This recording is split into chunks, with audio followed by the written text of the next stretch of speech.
Welcome back to Smart English Talk, where we make English learning simple and fun. I'm Emma.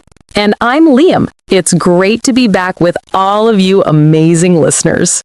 Today, we are diving deep into one of the most stressful parts of taking the IELTS exam, the speaking test.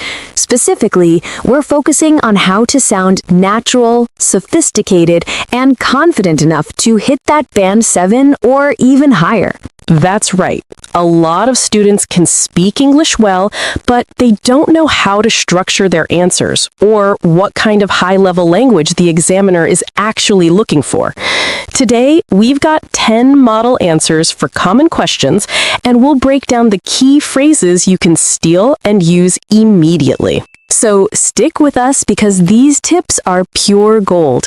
And before we get started, if you're finding our advice helpful, please make sure you hit that subscribe button right now so you never miss an episode of Smart English Talk. Okay, let's quickly talk about what the examiner is scoring. You're assessed on 4 criteria: fluency and coherence, lexical resource, that's vocabulary, grammatical range and accuracy, and pronunciation. For Band 7 and above, the biggest shift is in fluency and vocabulary.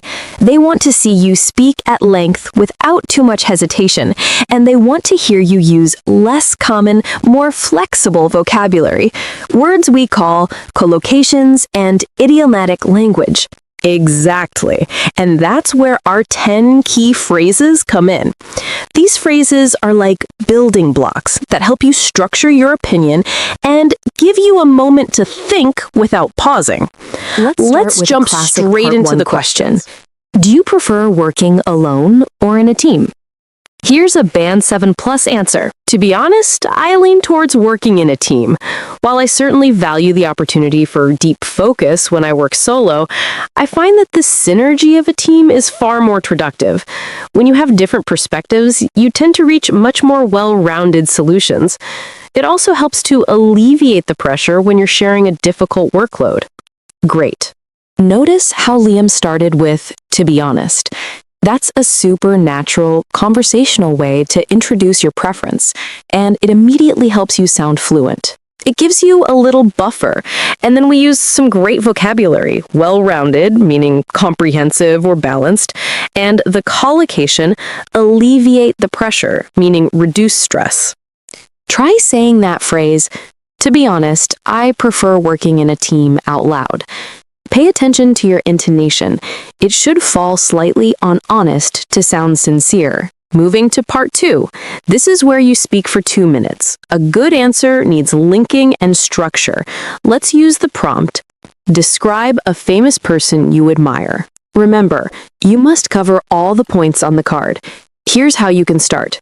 I'd like to talk about Malala Yousafzai. I've always been fascinated by people who stand up for what they believe in, and she is a true inspiration. One thing I'd like to mention is her unwavering commitment to girls' education, especially after facing such adversity. Stop right there. 2 key phrases. I've always been fascinated by. This is a great advanced structure using the present perfect to talk about a long-term interest. And then, one thing I'd like to mention is, that's a perfect bridging phrase for part 2. It organizes your points and sounds academic. It shows the examiner you are structuring your answer clearly. Think about someone famous you admire. Try using those 2 phrases to start describing them. Start with a pause, then say, I've always been fascinated by. Much more abstract and require opinions. Liam, how about this one? How important is money in modern society? This needs complexity. Here's a strong opinion. It's fair to say that money is the backbone of modern society. From my point of view, financial stability is intrinsically linked to security and opportunity. Without it, you're often excluded from quality education or healthcare.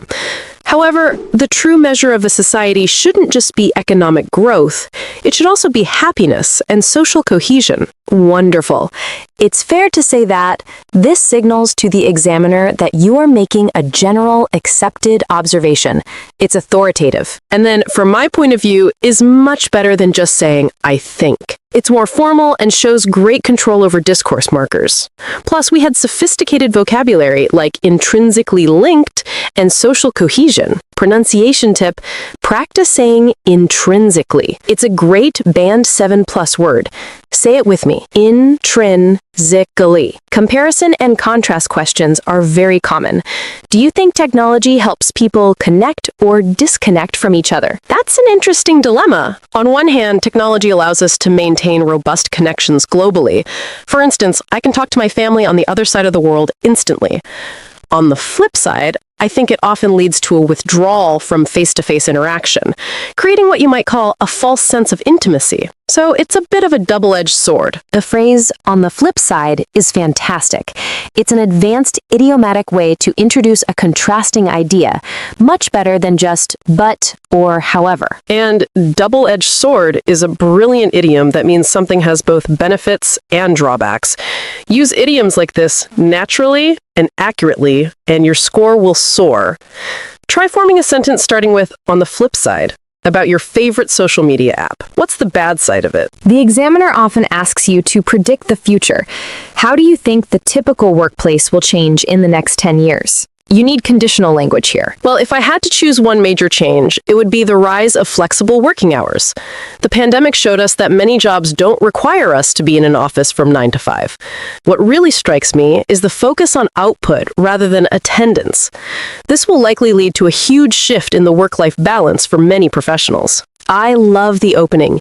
If I had to choose, it sets up a strong structure for answering a speculative question, showing you are considering options. And what really strikes me is a powerful phrase for introducing a surprising or significant observation.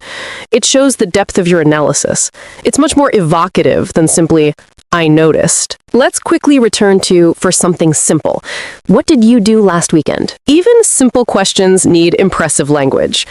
Last weekend, I finally got around to having a proper digital detox. As far as I'm concerned, constantly being online is exhausting. So I went hiking with some friends, completely unplugged, and just enjoyed the peace and quiet of nature. It was incredibly rejuvenating. That's packed with great vocabulary. Digital detox and unplugged are modern, high-scoring collocations related to technology. And the phrase, "as far as I'm concerned," is perfect for introducing your personal opinion about something in a slightly more formal, thoughtful way. Describe a time you received good advice. I remember when I was struggling with university applications and I spoke to my old high school teacher. She told me, "Don't focus on what you should do, focus on what truly excites you." All things considered, it was the best advice I've ever received. It helped me realize that pursuing your passion is always worth the risk, and it alleviated a lot of my anxiety. Great closure with all things considered. This is an excellent advanced phrase to wrap up an argument or narrative in both part 2 and part 3, signaling that you have weighed all the factors. It's an advanced concluding marker. Try using this phrase at the end of any of your practice answers. Dealing with problems often involves problem solving. What are some solutions to traffic problems in big cities? I think the core issue requires a two-pronged approach. Firstly, there needs to be significantly more investment in streamlining public transport. Secondly, I strongly believe cities should incentivize people to use bikes or walk by creating better infrastructure.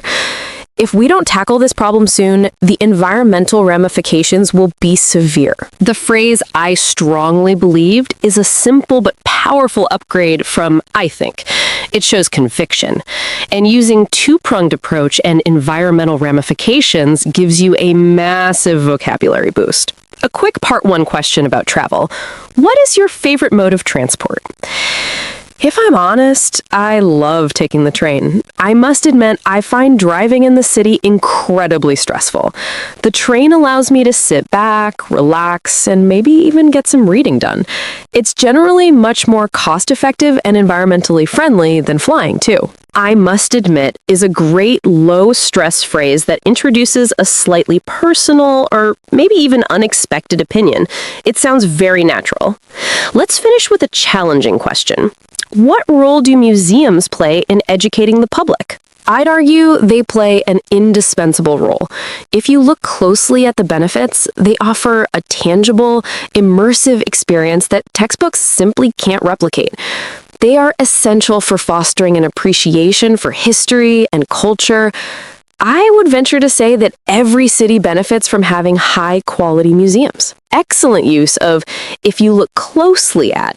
It invites the listener, the examiner, to consider your argument in more detail. And I would venture to say is a sophisticated way to offer a slightly cautious or considered opinion. It's highly flexible and shows excellent grammatical control. Wow, we covered a lot of ground today. Those 10 questions, model answers, and key phrases are the tools you need to build Band 7+ answers. Remember, it's not just about what you say, it's about how you say it. Fluency, structure, and smart vocabulary choices. That's right. Focus on those linking phrases.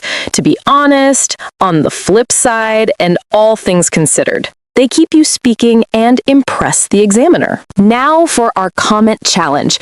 We want you to choose one of the Part 3 questions we discussed today, like the one about traffic problems or the role of museums, and write your Band 7+ answer in the comments below. Use at least one of the key phrases we highlighted today. We'll be down there reading your answers and giving feedback. Thank you so much for joining us on Smart English Talk. Don't forget to like, share, and subscribe to Smart English Talk for more IELTS tips and English learning resources. Until next time, happy studying.